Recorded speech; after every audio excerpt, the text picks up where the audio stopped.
جادو عام طور پہ کیوں کروایا جاتا ہے؟ ایک جادو ہوتا ہے سحر تفریق، جدائی ڈالنے کے لیے. سب سے پہلے تو میاں بیوی میں، دوستوں میں، ماں بیٹے میں، بہن بھائیوں میں، رشتہ داروں میں، خاندانوں میں، دو کاروباری پارٹنرز میں. بعض اوقات دیکھا نا کہ پارٹنرشپ سے کاروبار بہت آگے جا رہا ہے تو ان کے درمیان لڑائیاں ڈلوانے کے لیے.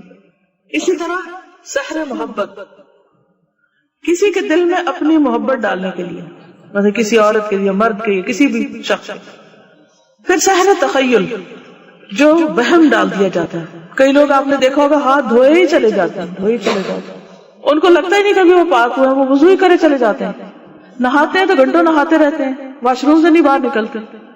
تو باتھ روم جو ہے یا ٹوائلٹ جو ہے انتہائی گندی جگہ، اس میں انسان کو بس ضرورت کا ہی ٹائم لگانا چاہیے اور فوراً باہر آنا چاہیے.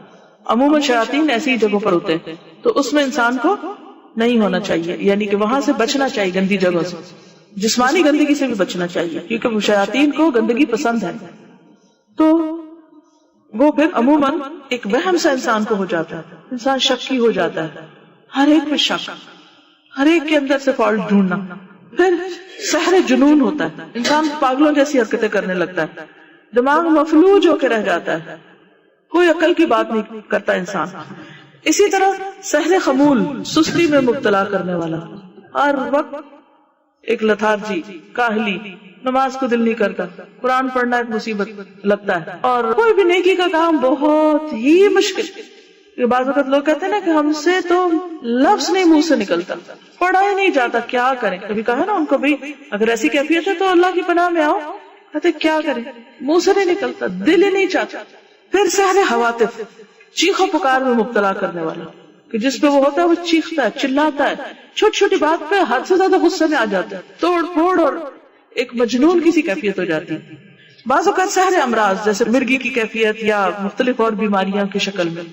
پھر سحر استحاضہ کی بیماری، جیسے حدیث میں بھی آتا ہے نا کہ یہ تو شیطان کی ایک دھوکہ ہے، تاکہ انسان کبھی یہ سوچے میں پاک ہی نہیں ہوں تو میری کیا نماز میں خشوع و خضوع ہی نہیں. تو نماز میں خشوع و خضوع تو انسان کی کامیابی کی علامت ہے، اور اگر اس میں خلل آتا ہے تو یہ شیطان کا وار ہوتا ہے.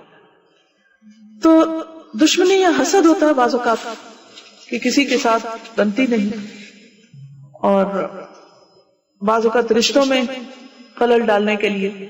اب یہ ہوتا ہے کہ جب ایسے کوئی اثرات انسان پر ہوتے ہیں تو اس کی جو ایک نارمل عادت ہوتی ہے کہ بہت ہمبل ہے، بااخلاق ہے اور محبت کرنے والا ہے، مثلا شوہر ہے یا باپ ہے، تو وہ الٹی الٹی حرکتیں کرنے لگتا ہے، بچوں کو غصہ کرنے لگتا ہے، اریٹیٹڈ، چڑچڑاپن، اور عبادات سے دلچسپی نہیں.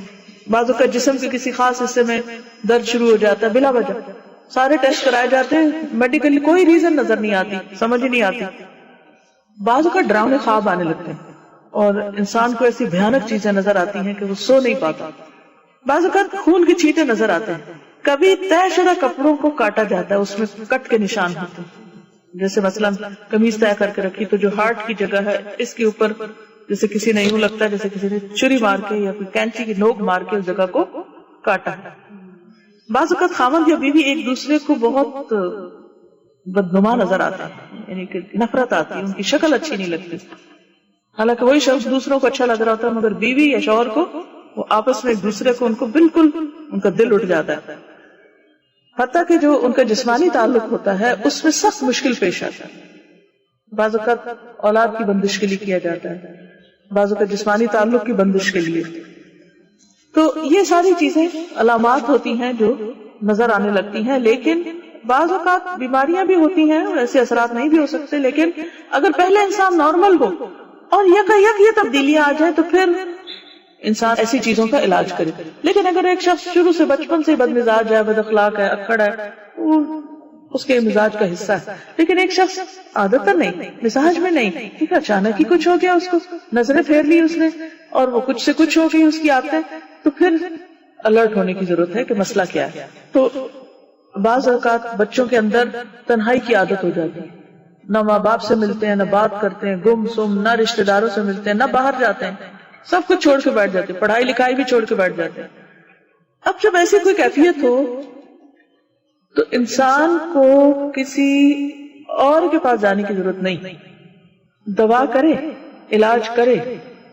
حدیث میں آتا ہے نا لِكُلِّ دَاءٍ دَوَاء، ہر بیماری کا علاج موجود ہے. یہ بالکل سچی بات ہے. جب کسی مریض کو صحیح دوا پہنچتی ہے تو وہ باذن اللہ ٹھیک ہو جاتا ہے. اور اللہ کا حکم ہوتا ہے کب تک اس نے بیمار رہنا. ایوب علیہ السلام کی آزمائش کو آپ دیکھیں, کئی سال تک وہ بیمار رہے تو ٹھیک ہو گئے, اور پہلے سے بھی زیادہ ان کو نعمتیں ملی. تو مایوس کبھی نہیں ہونا چاہیے. اللہ کا حکم ہوگا تو ایک کن کہنے کی دیر ہے, انسان شفا یاب ہو جائے گا اور دوائیں بھی اثر کریں گی.